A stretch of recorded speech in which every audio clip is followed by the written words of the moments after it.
हरे कृष्ण कृष्ण कृष्ण हरे हरे, हरे राम हरे Ram Hare Hare. Bharat अनंतवेद channel पर मैं आपका हार्दिक स्वागत करती हूँ। इस चैनल पर हम वैशाख मास की कथा कह रहे हैं। इन कथाओं को हम बहुत ही भक्तिपूर्ण रूप से और स्नेह से आपके लिए लेकर आते हैं। अगर आपको एक कथा सुंदर लगती है तो मेरा आपसे निवेदन है कि मेरे चैनल भारत अनंतवेद को जरूर सब्सक्राइब कीजिए और इन कथाओं का पूरा पुण्य प्राप्त करने के लिए आप वैशाख मास समाप्ति पर अंतिम दिन यानी कि पूर्णिमा के दिन अपने सामर्थ्य के अनुसार गरीब लोगों को, निर्धन लोगों को कुछ न कुछ दान अवश्य कीजिएगा। पिछले अध्याय में आपने सुना था कि कैसे महाराज इंद्रद्युम्न के साथ साथ अन्य राजा और उनके सेवक भी अपने अपने सामान जो खरीदने और बेचने के लिए थे को साथ लेकर नीलांचल की ओर चल पड़े। उन्हें जो भी मार्ग सीधा और सुगम लगा उसी का अनुसरण किया। यहाँ तक कि कठिन से कठिन रास्तों का भी उन्होंने सामना कर लिया। महाराज इंद्रद्युम्न अपने पूर्ववासियों और चतुरंगी सेना के साथ हर्षित थे। जंगल के रास्ते को जानने वाले मार्गदर्शक उन्हें रास्ता दिखा रहे थे और राजा उसी मार्ग से यात्रा कर रहे थे। वे दोनों ओर के देशों और वनों को निहारते हुए तेजी से आगे बढ़ रहे थे। महानदी के तट पर जहाँ वृक्ष कम थे और पर्वतीय गुफाएं प्रसिद्ध थी, वहां उन्होंने अपराह्न काल में अपनी सेना का पड़ाव डाला। फिर नदी में स्नान करके देवताओं और पितरों का तर्पण किया।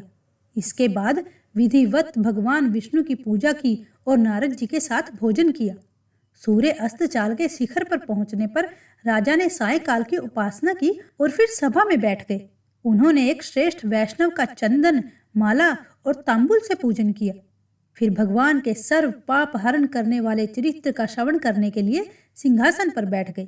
मुनिवर नारद जी से राजा कहने लगे, भगवान, आप वेद और वेदांत के ज्ञाता हैं और भगवान के प्रिय भक्त हैं। यदि आप मुझ पर कृपा करें तो कृपया भगवान विष्णु की लीला कथा रूपी अमृत से मेरे अंतकरण को शुद्ध कर दे। इसी बीच द्वारपाल ने आकर सूचना दी कि उत्कल देश के राजद्वार पर उपस्थित है और श्रीमान के चरणों का दर्शन करना चाहते हैं। राजा ने आदेश दिया कि उत्कल नरेश को शीघ्र ही भीतर लाया जाए ताकि उनके दर्शन से सभी पाप रहित हो जाएं। द्वारपाल ने तुरंत उत्कल नरेश को राजसभा में प्रवेश कराया और उन्होंने राजा इंद्रद्युम्न के चरणों को सादर नमस्कार किया। तब उन वैष्णव नरेश को उठाकर महाराज इंद्रद्युम्न ने उनका सत्कार किया।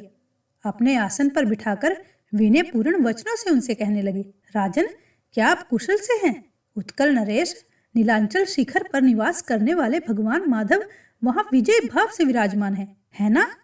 क्या आपकी निर्मल बुद्धि भगवान के चरण कमलों में लगी हुई है? समस्त प्राणियों में समान भाव रखने वाले क्या आपका मन भगवान में अनुरक्त है? उत्कल नरेश ने हाथ जोड़कर नम्रता से उत्तर दिया, स्वामी, आपके चरणों की कृपा से मेरे लिए सब कुछ कुशल मंगल है। दक्षिण समुद्र के तट पर जंगलों से घिरा हुआ नीलांचल पर्वत विद्यमान है, परंतु वहां लोगों का आना जाना नहीं है। भगवान नील माधव भी वहीं पर हैं, परंतु इस समय प्रचंड आंधी के कारण उठी हुई बालू राशि से वे छिप गए हैं, ऐसी बात सुनने में आती है। इसीलिए मेरे राज्य में भी अकाल और मृत्यु का भय बढ़ गया है, किंतु अब आप पधारे हैं तो सब कुशल ही होगा। उत्कल नरेश के ऐसा कहने पर राजा इंद्रद्युम्न ने उनका आदर करते हुए उन्हें विदा किया। फिर नारद जी की ओर देखकर उदास स्वर से कहने लगे, मुने, ये क्या हो गया? नारद जी ने उत्तर दिया, राजन, इस विषय में आपको बिल्कुल भी हैरान नहीं होना चाहिए। श्रेष्ठ वैष्णव भाग्यवान होते हैं, उनका मनोरथ कभी निष्फल नहीं होता। जगत के आदि कारण और रोग शोक से रहित प्रत्यक्ष शरीर धारण किए हुए भगवान नारायण को आप अवश्य देखेंगे। वे आप पर ही अनुग्रह करने के लिए इस पृथ्वी पर उतरेंगे। संपूर्ण चराचर जगत भगवान विष्णु के वश में है, परंतु सनातन परमात्मा विष्णु किसी के वश में नहीं है। वे तो बस भक्त वत्सल हैं, इसीलिए केवल भक्ति के वश में रहते हैं। भगवान विष्णु की भक्ति ही धर्म, अर्थ, काम और मोक्ष रूपी चारों पुरुषार्थों की जड़ है।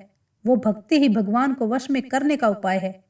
एक ही भगवान विष्णु अपनी माया से अनेक रूपों में कई बार प्रकट हुए हैं, इसीलिए उन परमात्मा के सिवा और कोई भी सुख का कारण नहीं है।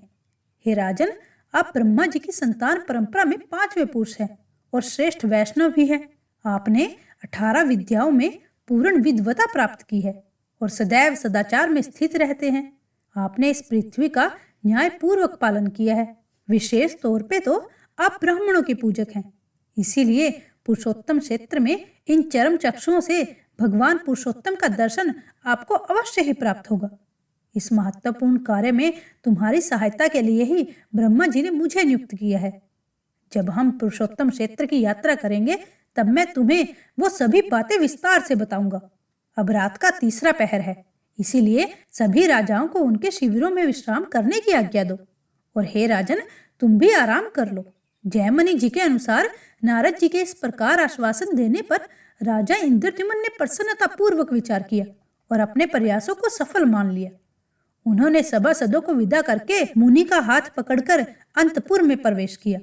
फिर उन्होंने विधि पूर्वक मुनि की पूजा की और उन्हें पलंग पर विश्राम कराया और रात भर उनके साथ बातचीत करते हुए समय बिता दिया। जब सुबह हुई तब उन्होंने अपने नित्य कर्म पूरे किए और जगन्नाथ जी की पूजा की। इसके बाद सभी ने महानदी को पार कर लिया और उत्कल देश के राजा द्वारा बताए गए मार्ग से राजा इंद्रद्युम्न अपनी सेना के साथ पुरुषोत्तम क्षेत्र की ओर बढ़ चले।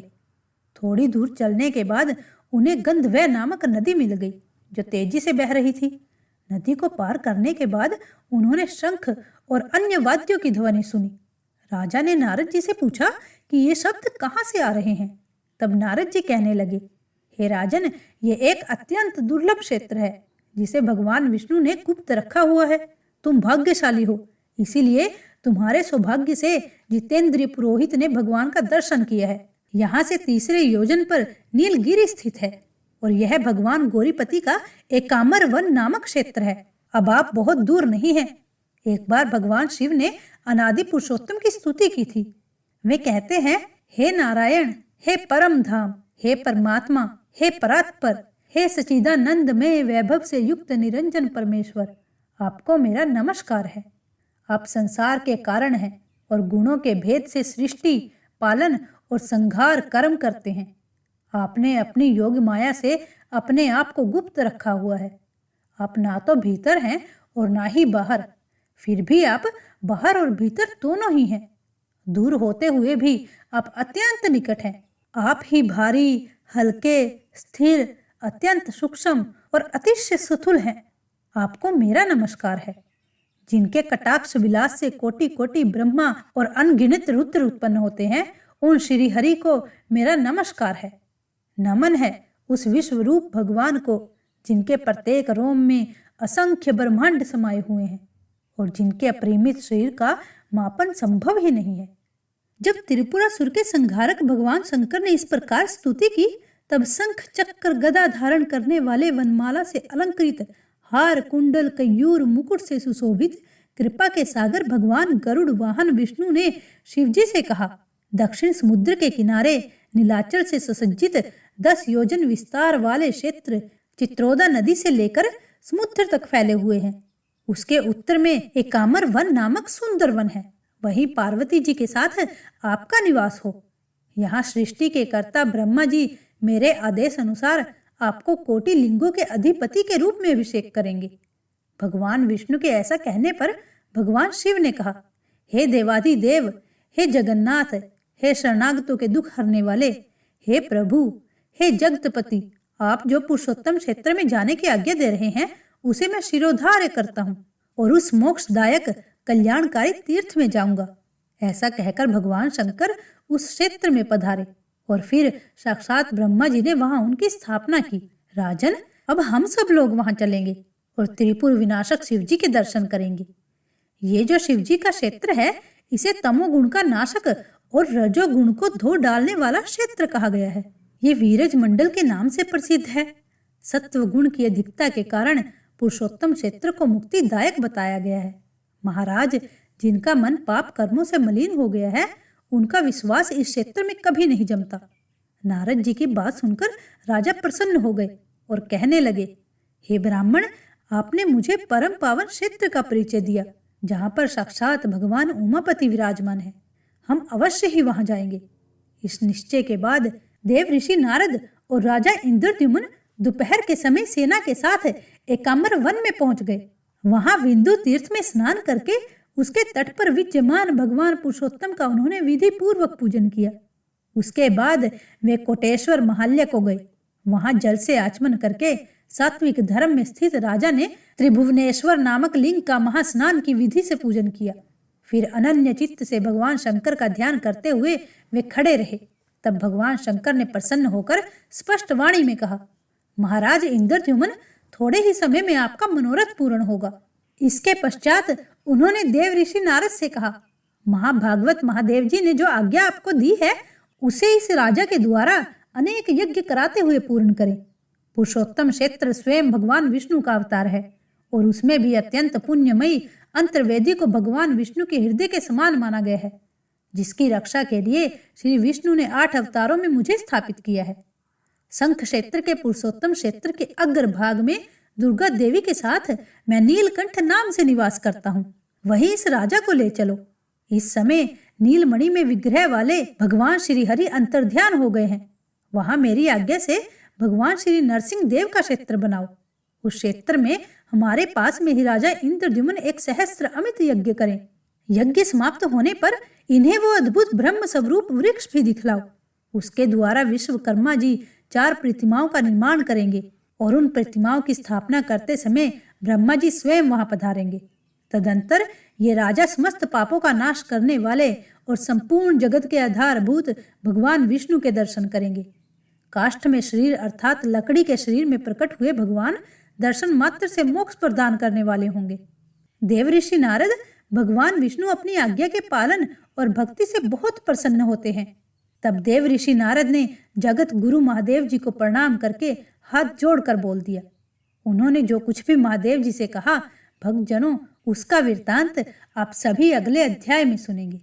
श्री हरि विष्णु भगवान की जय।